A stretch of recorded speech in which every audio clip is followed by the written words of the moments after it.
இன்னல் ஹம்தலில்லாஹ் நஹ்மதுஹு வ நஸ்தஈனுஹு வ நஸ்தக்ஃபிருஹு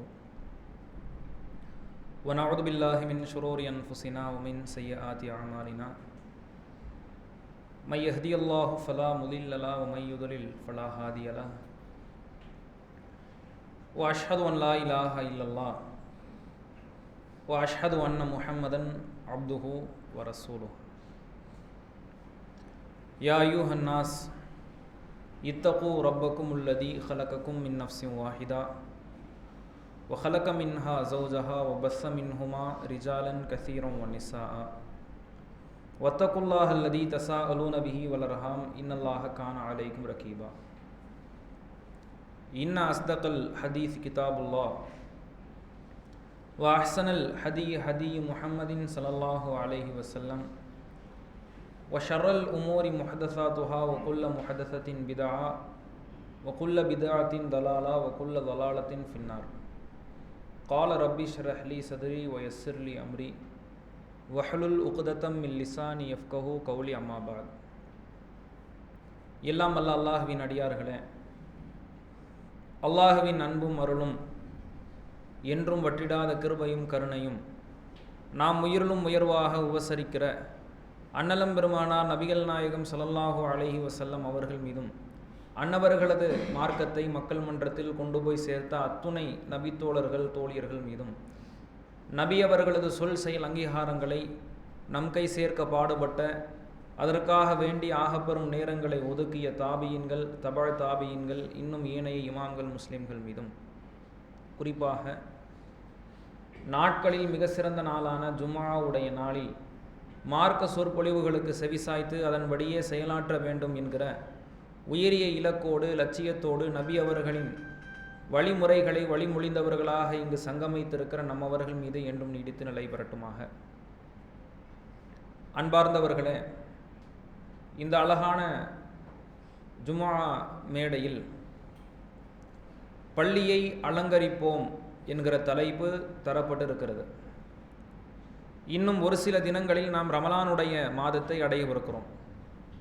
ரமலானுடைய மாதத்தை அடைவதற்கு முன்பாக பல பள்ளிவாசல்களில் அந்த ரமலானை ஆறத் தழுவி வரவேற்கிறோம் என்பதை வெளிப்படுத்தக்கூடிய முகமாக வண்ண விளக்குகளால் மின்னக்கூடிய மிளறக்கூடிய வண்ண சாயங்களை பூசி அலங்கரிக்கக்கூடிய காட்சிகளை நாம் பார்ப்போம். இந்த அலங்காரம் குறித்து எனக்கு இந்த தலைப்பு வழங்கப்படவில்லை. பள்ளிவாசல்கள், அல்லாஹ்வினுடைய ஆலயங்கள் வண்ண விளக்குகளால் அலங்கரிக்கப்படுவதை விட, வண்ண சாயங்கள் பூசப்பட்டு அலங்கரிக்கப்படுவதை விட, அமல்களால், வணக்கங்களால், வழிபாடுகளால், அல்லாஹ்வை துதிப்பாடுவதால் அலங்கரிக்கப்படுவதைத்தான் அல்லாஹ் ரப்புல் ஆலமீன் எதிர்பார்க்கிறான். திருமறை குர்ஆன்ல பள்ளிவாசல்கள் குறித்து அல்லாஹ் ரப்புல் ஆலமீன் சொல்லும் பொழுது, ஃபி புயூத்தின் அதினல்லாஹு அன் துர்ஃபஅ வ யுذ்கர ஃபீ ஹஸ்முஹு யுஸப்பிஹு லஹு ஃபீஹா பில் குதுவி வல் ஆசால்.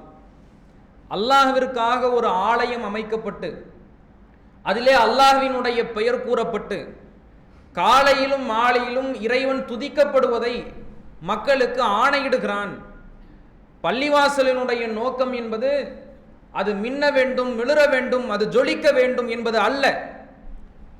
அல்லாஹ்வினுடைய பெயர் கூறப்பட்டு அல்லாஹ் ரப்புல் ஆலமீன் காலையிலும் மாலையிலும் அந்த பள்ளிவாசலில் துதிக்கப்படணும், அல்லாஹ்வினுடைய பெயர் உரைக்கப்படணும், அல்லாஹ் அந்த ஆலயங்களில் வணக்க வழிபாடுகள் செய்யப்படணும் அப்படிங்கிறது தான் அல்லாஹ்வினுடைய எதிர்பார்ப்பு. இன்னைக்கு எத்தனை பள்ளிவாசல்கள் அந்த நோக்கத்தை நிவர்த்தி செய்வதை பார்க்கிறோம். பள்ளிவாசலுடைய நோக்கம் என்ன? பள்ளிவாசலினுடைய பொருள் என்ன? மஸ்ஜித் அப்படிங்கிற அந்த வார்த்தைக்குரிய பொருளே அல்லாஹ்வை வணங்குவதற்கான இடம், அல்லாஹ்வை சஜ்தா செய்வதற்கான இடம். அதற்காக வேண்டிய கட்டமைக்கப்பட்ட ஆலயம். ரசூல் ஸல்லல்லாஹு அலைஹி வஸல்லம் அவர்களுடைய காலகட்டத்திலையும் பள்ளிவாசல் இருந்துச்சு. அவ்வளவு கிராண்டா, அவ்வளவு அலங்கரிச்சு அந்த பள்ளிவாசல்கள் இருந்ததா? சாதாரண முறையில், எளிமையான முறையில் அந்த பள்ளிவாசல்கள் அமைக்கப்பட்டது. மண் தரதான், செருப்பு போட்டு தான் தொழுக முடியும். அந்த பள்ளியினுடைய மேற்கூரை பேரிச்ச மரத்தினுடைய ஓலை, இன்னைக்கு பண ஓலையை வச்சு வீடு கட்டுறோம்ல, மேற்கூரை அமைக்கிறாங்கல்ல குடிசை வீடுகள்ல, அந்த மாதிரி பேரித்த மரத்தினுடைய ஓலையை கொண்டு அந்த மேற்கூரையை அமைத்திருப்பார்கள். பள்ளிவாசல்களினுடைய தூண்கள் பேரித்த மரத்தினுடைய தண்டுகள் தான் பள்ளிவாசல்களினுடைய தூண்களாக இருந்தது. ரசூலுல்லாஹ்வுடைய வீட்டுக்கும் பள்ளிக்கும் ஒரே ஒரு ஸ்கிரீன் மட்டும்தான்.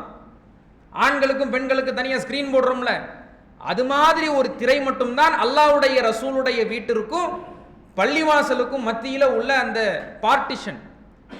இவ்வளவு எளிமையான முறையில தான் நபிகள் பெருமானார் ஸல்லல்லாஹு அலைஹி வஸல்லம் அவர்களினுடைய காலகட்டத்தில் பள்ளிவாசல்கள் இருந்தது. டைல்ஸ் போடல, மார்பிள்ஸ் போடல, பெரிய பெரிய சீரியல் லைட்டை எல்லாம் போட்டு அலங்கரிக்கல. ஆனால் அந்த பள்ளிவாசல்கள் அல்லாஹுவை வணங்குவதை கொண்டு, வழிபடுவதை கொண்டு, அமல் செய்வதை கொண்டு அலங்கரிக்கப்பட்டிருக்கிறதை பார்க்க முடிகிறது. சஹாபாக்களாக இருந்தாலும் அல்லாஹ்வுடைய தூதராக இருந்தாலும் பள்ளிவாசல்களோடு அவ்வளவு பின்னி பிணைந்து இணைந்து அவர்களினுடைய வாழ்க்கையை அமைத்துக் கொண்ட சரித்திரங்களை நம்மால் ஹதீஸ்களில் படிக்க முடிகிறது. உதாரணங்களுக்கு சில விஷயங்களை சொல்வதாக இருந்தால், ஆயிஷா ரதியல்லாஹு அன்ஹா அறிவிக்கிறாங்க, தூங்கிக்கிட்டு இருக்கும் பொழுது திடீர்னு எழுந்து பார்க்குறாங்க, கணவரை காணும். அல்லாஹ்வுடைய ரசூல் அவர்களுடைய படுக்கையில் இல்லை. ஆயிஷா ரதியல்லாஹு அன்ஹா சொன்னார்கள், வல மஸ்துல் மஸ்ஜித, ரசூலுல்லாஹ்வை காணோம்ன உடனே நான் பள்ளிவாசல்ல போய் பார்த்தேன், ரசூலுல்லாஹ் பள்ளிவாசல்ல இருக்கிறாங்களான்னு நான் போய் தேடினேன் அப்படின்னு ஆயிஷா ரதியல்லாஹு அன்ஹா அறிவிக்கிறாங்க. சொன்ன உடனேயே போய் பார்க்குறாங்க பள்ளிவாசல்ல அல்லாஹ்வுடைய தூதர் ஃபைதா ஹுவ சாஜிதுன், நபிகள் பெருமானார் ஸல்லல்லாஹு அலைஹி வஸல்லம் அவர்கள் சஜ்தா செய்து கொண்டிருக்கக்கூடிய நிலையில அல்லாஹ்வுடைய தூதரை ஆயிஷா ரதியல்லாஹு அன்ஹா பார்க்குறாங்க. இந்த செய்தியை அறிவிக்கிறாங்க, புகாரியில் இடம்பெறக்கூடிய நபிமொழி. இதுல இருந்து நமக்கு என்ன விளங்குது? எல்லாரும் உறங்கி கொண்டிருக்கக்கூடிய நேரம், நம்ம அந்த மாதிரி ஒரு நாள் காணாயிட்டோம். மனைவி பக்கத்தில் பார்க்குறாங்க, கணவரை காணோம். போய் பள்ளிவாசல்ல தேடுவாங்களா? அவர் பள்ளிவாசல்ல தான் இருப்பார் நினைப்பாங்களா? வீட்டில் பையன் வரல, சாயங்காலம் ஆயிடுச்சு, எங்க தேடுவாங்க? பள்ளிவாசல்ல வந்து தேடுவாங்களா? எங்க போயிருக்கிறான்னு தெரியலையே, பீச்சுக்கு போயிருக்கிறானா, பாருக்கு போயிருக்கிறானா, ஃப்ரெண்ட்ஸுங்களோட ஊர் சுத்த போயிருக்கிறானா, கணவரை 12 மணிக்கு காணுமே, எங்க போயிருக்கிறான்னு தெரியலையேன்னு மற்ற இடங்களுக்கு தான் அவர்களினுடைய சிந்தனைகள் செல்லுமே ஒழிய பள்ளிவாசல்ல இருப்பாரு, பள்ளிவாசல்ல வணக்கங்கள் புரிவாரு, பள்ளிவாசல்ல வழிபாடுகள் செய்வாருங்கிற அந்த சிந்தனை யாருக்குமே வராது. ஏன்? பள்ளிவாசலோடு அவ்வளவு துளைவு தொடர்பில் நாம் இருக்கிறோம். ரசூல் ஸல்லல்லாஹு அலைஹி வஸல்லம் படுக்கையில காணோம், ஆயிஷா ரதியல்லாஹு அன்ஹா பள்ளிவாசல்ல போய் பார்க்கறாங்க, அல்லாஹ்வுடைய தூதர் தஹஜ்ஜத் தொழுது கொண்டு இருக்கிறாங்க. அந்த அளவுக்கு பள்ளிவாசலோடு தன்னுடைய வாழ்க்கை இணைத்து கொண்டார்கள் அல்லாஹ்வுடைய தூதர். இப்படி பல நபிமொழிகளை பார்க்க முடிகிறது. இப்னு உமர் ரதியல்லாஹு அன்ஹு அவர்கள், உமர் ரதியல்லாஹு அன்ஹு அவர்களினுடைய மகன் அப்துல்லா இப்னு உமர் ரதியல்லாஹு அன்ஹு அவர்கள், அவர் ஒரு செய்தியை அறிவிக்கிறார். இதுவும் புகாரி முஸ்லிம் போன்ற நபிமொழி கிரந்தங்களை நீங்க பார்க்கலாம். அவர் சொல்றாரு, நான் இளைஞனாக இருக்கும் பொழுது திருமணம் முடிப்பதற்கு முன்னதாக நான் பள்ளிவாசலிலேயே தங்கிக் கொண்டிருப்பேன். காலையில மாலையில இரவுல அவருடைய ஒட்டுமொத்த வாழ்க்கையுமே பள்ளிவாசல்ல தான் இருக்கும். அவர் இந்த செய்தியை அறிவிக்கிறார். அவர் ஒரு கனவு கண்டு அந்த கனவை ரசூலுல்லாஹ்விடத்துல சொல்லி அதுக்கான விளக்கத்தை கேட்கணும்னு நினைக்கிறார். இந்த விவரத்தை ஹப்ஸா ரதியல்லாஹு அன்ஹா என்ன செய்யறாங்கன்னா, ஹப்ஸா யாரு? உமர் ரதியல்லாஹு அன்ஹு அவர்களினுடைய மகள், அப்துல்லா ரதியல்லாஹு அன்ஹு அவர்களினுடைய அக்கா, சகோதரி. அல்லாஹ்வுடைய ரசூல் இடத்துல தெரிவிக்கணும் அப்படின்னு என்ன செய்யறாங்க, ஹப்ஸா ரதியல்லாஹு அன்ஹா அல்லாஹ்வுடைய தூதருக்கு இந்த செய்தியை தெரியப்படுத்துறாங்க. அப்துல்லா பள்ளிவாசல்லையே தங்கி கொண்டிருக்கிறார், அவர் ஒரு கனவு கண்டிருக்கிறார், அந்த கனவுக்கான விளக்கத்தை உங்ககிட்ட கேட்கணும்னு நினைக்கிறாரு, இந்த விவரத்தை சொல்றாங்க. அப்ப அல்லாஹ்வுடைய தூதர் சொன்னார்கள், அப்துல்லா ஒரு நல்ல மனிதர், ஒரு சாலிஹான இளைஞர், அவர் மட்டும் இரவு வணக்கங்கள்ல ஈடுபட்டார்னா அது நல்லா இருக்குமே அப்படின்னு ரசூலுல்லாஹ் ஆசைப்படுறாங்க. இந்த செய்தி அப்துல்லா இப்னு உமர் ரதியல்லாஹு அன்ஹு அவர்களுக்கு செல்கிறது. எப்ப அல்லாஹ்வுடைய தூதர் இப்படி ஆசைப்பட்டாங்கிற செய்தியை இப்னு உமர் ரதியல்லாஹு அன்ஹு அவர்கள் கேட்டார்களோ, அந்த தினத்துல இருந்து அவர் என்ன செய்யல, இரவு வணக்கத்தை விட்டதே இல்லை. எல்லா நாளும் என்ன செஞ்சிருவாரு, தஹஜ்ஜத் தொழுதுருவார். அந்த அளவுக்கு பள்ளிவாசலோடு இணைந்து பிணைந்து இருக்கக்கூடிய காட்சிகளை சஹாபாக்கள் இடத்துல பார்க்க முடிகிறது. அல்லாஹ்வுடைய தூதர் சொன்னார்கள்ல, அர்ஷுடைய நிழல் யாருக்கு கிடைக்கும்? 7 சாரார்களுக்கு கிடைக்கும். அதுல ஒருவர் யார்? ரஜுலுன் கல்புஹு முஅல்லகுன் ஃபில் மசாஜித், ஒரு மனிதர் அவருடைய உள்ளம் பள்ளிவாசல்களோடு இணைந்திருக்கும். பள்ளிவாசல்களோடு தொடர்புடையதாக இருக்கும். பிசிக்கலா மட்டும் இருக்கிறது கிடையாது. நிறைய பேர் பிசிக்கலா இருப்பாங்க, பள்ளிவாசலுக்கு வந்து உட்காருவாங்க, சிந்தனைகள்லாம் எப்படி இருக்கும்? வண்டி சைட் லாக் போட்டுமா இல்லையா, கடை சட்டரை சாத்தணுமா இல்லையா, இன்னைக்கு எவனோ ஒருத்தவன் கடைக்கு வர்றான், நானே இன்னும் வரலையே, சாயங்காலம் வருவானா, சாயங்காலம் வேற ஒரு வேலை இருக்குன்னு மென்டலா வேற சிந்தனைகள் இருக்கும். மனைவிமார்களுக்கு, பெண்களுக்கு, தாய்மார்களுக்கு என்ன சிந்தனைகள் இருக்கும்? வீட்டுக்கு போய் என்ன சமைக்கலாம், நைட்டு என்ன சமைக்கலாம், பிரியாணி செஞ்சு வச்சுட்டோமே, தயிர் பச்சடியை செய்யலாமா வேண்டாமா, அல்லது கத்திரிக்காய் பச்சடியோட முடிச்சுக்கிறோமா? இந்த மாதிரியான சிந்தனைகள் தான் பள்ளிவாசலுக்கு வந்து உட்கார்ந்த பிறகு இருக்கும். அல்லாஹ்வுடைய ரசூல் யாருக்கு அர்ஷுடைய நிழல் இருப்பதாக சொன்னார்கள்? ரஜுலுன் கல்புஹு முஅல்லகுன் ஃபில் மசாஜித். ஒரு மனிதர், அவருடைய உள்ளம், அவருடைய சிந்தனை, அவருடைய ஆவல், அவருடைய ஆசை, அவருடைய எதிர்பார்ப்பு எல்லாம் பள்ளிவாசல்களோடு தொடர்புடையதாக இருக்கும். அப்படிப்பட்ட சாராருக்கு மறுமையிலே அர்ஷுடைய நிழல் இருக்கிறதாக அல்லாஹ்வுடைய தூதர் சொன்னார்கள். உஸ்மான் ரலியல்லாஹு அன்ஹு அவர்களை நீங்கள் எடுத்துக்கொள்ளணும். மக்ரிப் தொழுகை முடியுதுங்க. மக்ரிப் தொழுகை முடிஞ்ச உடனே என்ன செய்வோம்? எல்லாரும் வெளியே கிளம்பி போயிடும். உஸ்மான் ரலியல்லாஹு அன்ஹு அவர்கள் பள்ளிவாசல்லே உட்கார்ந்துகிட்டு இருக்கிறாங்க. உஸ்மான் அவர்களிடத்துல கேட்கப்படுது, உஸ்மானே பள்ளிவாசல்ல தொழுது முடிச்சாச்சு, எல்லாம் கிளம்பிட்டாங்க, நீங்க இன்னும் உட்கார்ந்துகிட்டு இருக்கிறீங்களே? ஃபகாத வஹதஹு, அவர் மட்டும் உட்கார்ந்துகிட்டு இருக்கிறார். கேட்கப்படுது, அவர் சொல்றாரு, அல்லாஹ்வுடைய தூதர் சொன்னார்கள், யார் ஒருவர் பள்ளிவாசல்ல இஷாவை ஜமாத்தோடு சொல்லுகிறாரோ கஅன்னமா காம நிஸ்ஃபல் லைல், அவர் பாதி இரவு நின்று வணங்கியதற்கு சமம். யார் ஒருவர் ஃபஜர் தொழுகையை ஜமாத்தோடு தொழுகிறாரோ அவர் இரவு முழுவதும் நின்று வணங்கியதற்கு சமம் என்று அல்லாஹ்வுடைய தூதர் சொன்னார்களே.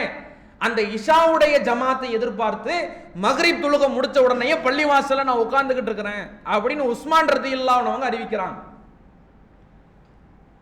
போயிட்டு இஷா தொழுகிறதுக்கு வந்திருக்கலாம், இஷா தொழுகை முடிச்சுட்டு ஃபஜருக்கு வந்திருக்கலாம், போகல, பள்ளிவாசல்களிலேயே உட்கார்ந்து இஷா தொழுகையை எதிர்பார்த்து, மக்ரிப் முடிச்சு இஷா வரைக்கும் இஷா தொழுகை எதிர்பார்த்து பள்ளிவாசல்லே உட்கார்ந்துகிட்டு இருக்கிறாங்கன்னா, ஏன் பள்ளிவாசல்ல ஒழுவோடு உட்கார்ந்துகிட்டு இருந்தா தொழுதவராகவே கருதப்படுவோம், அந்த நன்மையும் கிடைச்சிருது.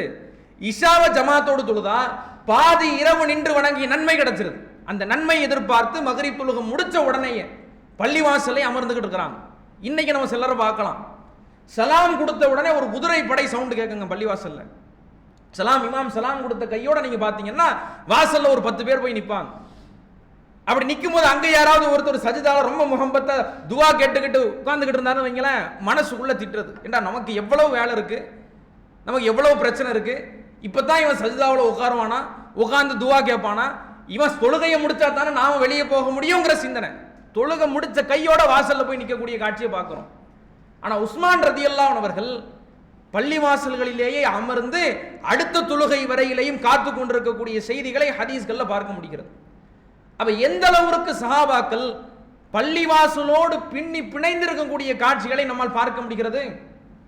அதே போன்ற இளைஞர்கள், ரசூலுல்லாஹ் வந்து தொழுது பின்னாடி திரும்பி பார்க்கிறாங்க, அங்க பார்க்கக்கூடிய காட்சி அளிக்கக்கூடிய அனைவர்களும் இளைஞர்களாக இருந்தாங்க. ரசூலுல்லாஹ் ஒரு வார்த்தை சொன்னாங்க, இந்த இளைஞர்களை கொண்டு யாரெல்லாம் வீடுகளிலே படுத்து உறங்கி கொண்டிருக்கிறார்களோ, பள்ளிவாசலுக்கு தொழுகைக்கு வராமல் இருக்கிறார்களோ, அவர்களினுடைய வீடுகளை தீயிட்டு கொளுத்துவேன் நாங்க ரசூலுல்லாஹ். நான் ஏன் கொளுத்தல தெரியுமா? அந்த வீடுகளில் பெண்கள் இருக்கிறார்கள், குழந்தைகள் இருக்கிறார்கள். உண்மையா போய் ரசூலுல்லாஹ் எரிக்க போறது கிடையாது. அந்த அளவுக்கு பள்ளிவாசலோடு ஒரு பிணைப்பு இல்லையே, ஒரு தொடர்பு இல்லையே. ஒரு மஹல்லாவுல ஒரு பள்ளிவாசல் இருக்குன்னா அது எப்பேற்பட்ட ஒரு அற்புதம், அது எப்பேற்பட்ட ஒரு அல்லாஹ்வினுடைய அருளுங்கிறத நம்ம புரியணும். அல்லாஹ்வை வணங்குவது மாத்திரம்தான் நோக்கமாக இருந்தா அல்லாஹ் என்ன செஞ்சிருக்கணும்? அவன் எங்கேயாவது தொழுதுக்குன்னு அல்லாஹ் சொல்லியிருக்கணும். அல்லாஹ் என்ன சொல்றான்? ஒரு மஹல்லாவுல ஒரு பள்ளி இருக்கணும், அந்த பள்ளி அனைத்து முஸ்லிம்களையும் ஒன்று இணைக்கணும், அவர்களுக்குள்ள ஒரு ஒற்றுமை இருக்கணும், அனைவர்களும் ஒரு திசையை பார்த்து தொழுகணும், அனைவர்களும் ஒன்றாக தக்பீர் கட்டணும், ஒன்றாக ருக்கு செய்யணும், ஒன்றாக சுஜூதுக்கு செல்லணும். ஒரு ஒற்றுமையை, ஒரு இணக்கத்தை அல்லாஹ் என்ன செய்யறான்? இந்த பள்ளிவாசல்கள் மூலமாக எதிர்பார்க்கிறான். ஆனா இந்த பள்ளிவாசலோடு உள்ள தொடர்பு பல முஸ்லிம்களிடத்துல இல்லாததை பார்க்கிறோம். ஒரு கண் தெரியாத சஹாபிங்க ரசூல் ஸல்லல்லாஹு அலைஹி வஸல்லம் அவர்களுடைய காலகட்டத்தில் அல்லாஹ்வுடைய ரசூல் இடத்துல வர்றாங்க. அப்துல்லா இப்னு உம்மி மக்தூம் ரலியல்லாஹு அன்ஹு அவர்கள், அல்லாஹ்வுடைய துறை எனக்கு கண் பார்வை தெரியாது, பள்ளிவாசலுக்கு அழைச்சிட்டு வரக்கூடிய யாருமே என்கிட்ட இல்லை, நானா தான் தனியா வரணும், நான் வீட்டிலேயே தொழுதுகட்டுமா அப்படின்னு கேட்குறாங்க. ரசூல்லா திருப்பி கேள்வி கேட்டாங்க, ஹல் தஸ்மாவுன் நிதா, தொழுகைக்கான சப்தத்தை பாங்கோசை நீங்க கேட்குறீங்களா? ஆமா அல்லாஹ்வுடைய தூதரே எனக்கு கேட்குது. அஜிப், அப்போ பள்ளிவாசலுக்கு வந்து தொழுகுன்னு. ஒரு கண் தெரியாத நபித்தோழராக இருந்தாலும் அவர் என்ன செய்யணும்? பள்ளிவாசலுக்கு வந்து தொழுக வேண்டும் ஆணையிட்டாங்க. அதனுடைய விளைவு என்ன தெரியுமா? அதனுடைய பிரதிபலன் என்ன தெரியுமா? அல்லாஹ்வுடைய ரசூல் எந்த பயணத்துக்காக வெளியே போயிட்டாலும், போருக்காக வெளியே போயிட்டாலும், படையெடுப்புக்காக வெளியே போயிட்டாலும், அவர் தான் என்ன செய்வாரு? பள்ளிவாசல்ல அனைத்து முஸ்லிம்களுக்கும், முதியவர்கள் இருப்பாங்க, பெண்கள் இருப்பாங்க, இவங்க எல்லாருக்குமே தொலை வைக்கிறது யார்? பள்ளிவாசல்ல. ரசூலுல்லாஹ் வெளியே போயிட்டாங்கன்னா அந்த கண் தெரியாத சஹாபி தான் தொலை வைக்கிறார். அப்ப எந்த அளவுக்கு பள்ளிவாசலோடு பிணைந்து இருக்கக்கூடிய காட்சியை பார்க்கிறோம். இப்படி நாம என்ன செய்யணும்? பள்ளிவாசலோடு இணைந்து இருக்கணும். வீடுகள்ல வணக்கங்கள் புரிய முடியாதா? வீடுகள்ல திக்ரு செய்ய முடியாதா? வீடுகள்ல குர்ஆன் ஓத முடியாதாங்கிற கேள்வி இருக்கலாம். செய்யலாம். சுன்னத்தான வக்துகள் வீட்டில் தொழுகலாம், திக்ருகள் செய்யலாம், குர்ஆன் ஓதலாம். ஓதிக்கிட்டே இருக்கும் பொழுது வீட்டில் என்ன தெரியுமா சொல்லுவாங்க? மேல் வீட்டில் ஒருத்தர் குடி வந்திருக்கிறாரு, இப்படி பீரோவை மேலே தூக்கும் போது நம்ம கதவுல ஒரு இடி இடிச்சிட்டாங்க அப்படின்னு ஏதாவது ஒரு கதையை சொல்லுவாங்க. அப்படியா? யாரு குடி வந்திருக்கிறா, எந்த ஊரு, என்ன வேலை செய்யறாங்க, அவங்களுக்கு எவ்வளவு அட்வான்ஸ், அவங்களுக்கு எவ்வளவு தண்ணி போகுது, கரண்ட், இந்த எல்லா செய்திகளையும் பேசி முடிச்சிருவோமா? செய்தான் மறக்கடிச்சிருவான். திக்ருகள் செய்ய முடியாது, துவா ஓத முடியாது. வீடுகளில் டிஸ்ட்ராக்ஷன் இருக்கும், திசை திருப்புகள் இருக்கும். பள்ளிவாசல்கள் வணங்குவதற்கான இடம், அதுல எந்த திசை திருப்பல்களும் இருக்காது. அவ பள்ளிவாசலோடு என்றைக்கு நாம் தொடர்பை அதிகப்படுத்திக் கொள்கிறோமோ, குறிப்பாக இந்த ரமலானுடைய மாதத்தில் எப்பொழுது நாம் தொடர்பை அதிகப்படுத்திக் கொள்கிறோமோ, நம்முடைய ஈமான் இறையச்சம் மெருகேற்றப்படுவதை நீங்கள் கண்கூடாக பார்க்கலாம். இந்த ரமலான் மாசத்தில் அல்லாஹ் ரப்பல் ஆலமீன் எதிர்பார்க்கிறது அதுதான். குத்திபா அலைக்குமுஸ் ஸியாம், நோன்பு உங்களுக்கு கடமையாக்கப்பட்டிருக்கிறது. கமா குத்திபா அலல்லதீன மின் கபலிக்கும், உங்களுக்கு முன் சென்ற மக்களுக்கு கடமையாக்கப்பட்டது போல உங்களுக்கு நோன்பு கடமையாக்கப்பட்டிருக்கிறது. எதுக்கு தெரியுமா? லஅல்லக்கும் தத்தகும், நீங்கள் இறையச்சவாதிகளாக ஆகுவதற்காக, உங்களுடைய ஈமான், உங்களுடைய தக்குவா மெருகேற்றுவதற்காக இந்த ரமலானுடைய நோன்பை உங்களுக்கு கடமையாக்கி இருக்கிறோங்கிறான் அல்லாஹ். அப்ப இந்த நோன்பு ஏதாவது ஒரு இம்பாக்டை ஏற்படுத்தணும், ஒரு தாக்கத்தை ஏற்படுத்தணும். வணக்கங்கள் ரீதியாக, வழிபாடுகள் ரீதியாக நம்மை நாமே முன்னேற்றிக் கொள்ள வேண்டும். ஆனா இன்னைக்கு நோன்பு பண்ண உடனே மண்டைக்கு ஞாபகம் வருது என்ன? நோன்பு கஞ்சி ஞாபகத்துக்கு வரும், வட சம்சா ஞாபகத்துக்கு வரும். பெருநாளுக்கு துணி எடுக்கலையா? பெருநாளைக்கு துணி எடுக்கிறது அது ஒரு சாதாரண விஷயம் தான். ஒரு பெருநாளுக்கு துணி எடுக்கலன்னா அது ஒரு பாரதூரமாக கருதப்படும்.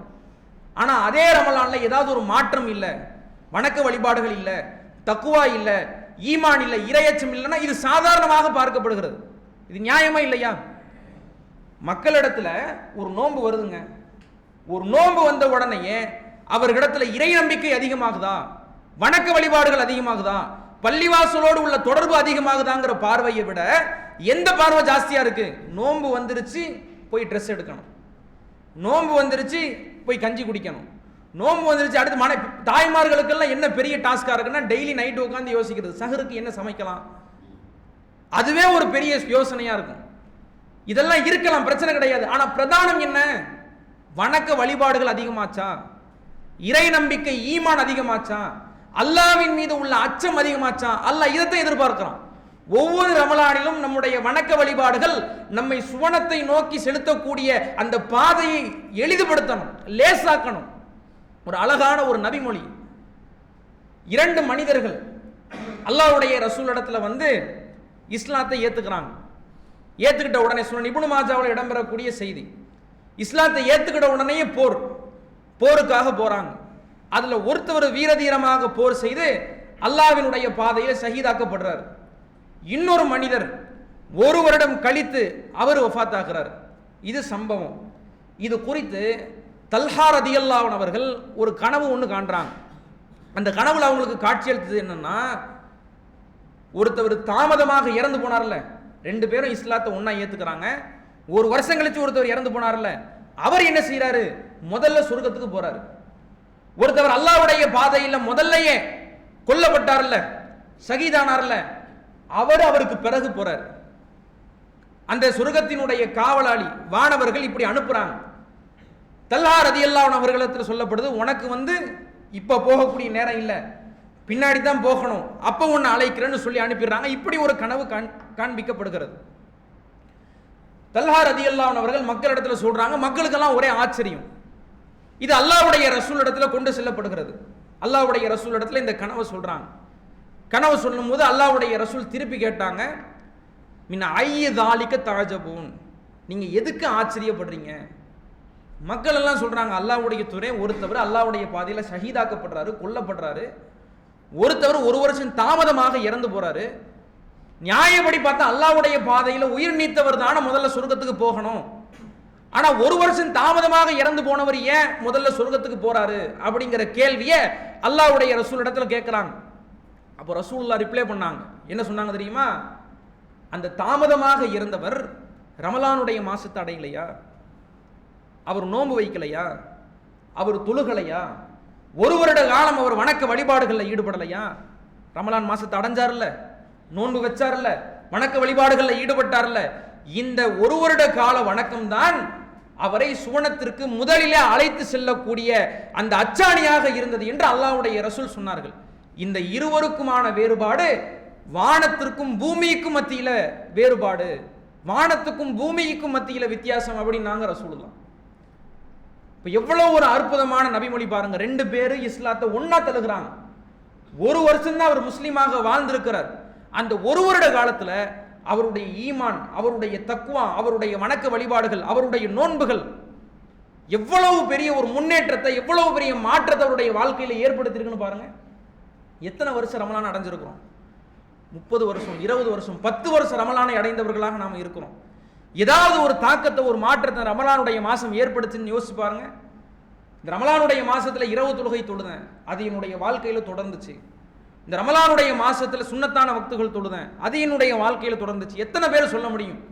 அல்லாஹ்வுடைய ரசூல் இந்த ரமலானுடைய மாதத்தை அடைந்து விட்டால் பள்ளிவாசலோடு அவ்வளவு இணக்கமாக இருப்பார்கள். பள்ளிவாசலில் தங்கி இஅ்திகாஃப் இருப்பார்கள். இஅ்திகாஃப்னா என்ன? பள்ளிவாசல்லையே தங்கி பள்ளிவாசலை விட்டு வெளியே போகாம முழுக்க முழுக்க அல்லாஹ்வுடைய பாதையில இபாதத் செய்யறது, வழிபாடுகள் செய்யறது. காற்றை விட வேகமாக சுழன்ற அல்லாஹ்வுடைய தூதர் தான தர்மங்கள் செய்வார்கள், பாவ மன்னிப்பு கேட்பார்கள், அதிகமான வணக்க வழிபாடுகளில் ஈடுபடுவார்கள். இந்த ரமலானுடைய மாதம் எதிர்பார்க்கிறது அதுதான். மக்களாகிய நாம, முஸ்லிம்களாகிய நாம இந்த ரமலானுடைய மாதத்தை ஆற தழுவ வரவேற்று பள்ளிவாசலோடு அதிக தொடர்பில் இருந்து அதிக வணக்க வழிபாடுகள் செய்யக்கூடிய, அல்லாஹ்வை அதிகம் துதிப்பாடக்கூடிய, திருமறை குர்ஆனோடு அதிக தொடர்பில் இருக்கக்கூடிய ஒரு வாய்ப்பினை, வசதியினை இந்த ரமலானுடைய மாதத்திலே நாம் ஏற்படுத்திக் கொள்ள வேண்டும். அது நம்முடைய மறுமை வாழ்க்கை மிளிர வைக்கக்கூடிய ஒரு பொக்கிஷமாக, ஒரு பாக்கியமாக அல்லாஹ் ரப்புல் ஆலமீன் ஆக்கி அருள் புரிய வேண்டும். ஆகிரு தாவானா அல்ஹம்துலில்லாஹி ரப்பில் ஆலமீன். அஸ்ஸலாமு அலைக்கும் வரஹ்மத்துல்லாஹி.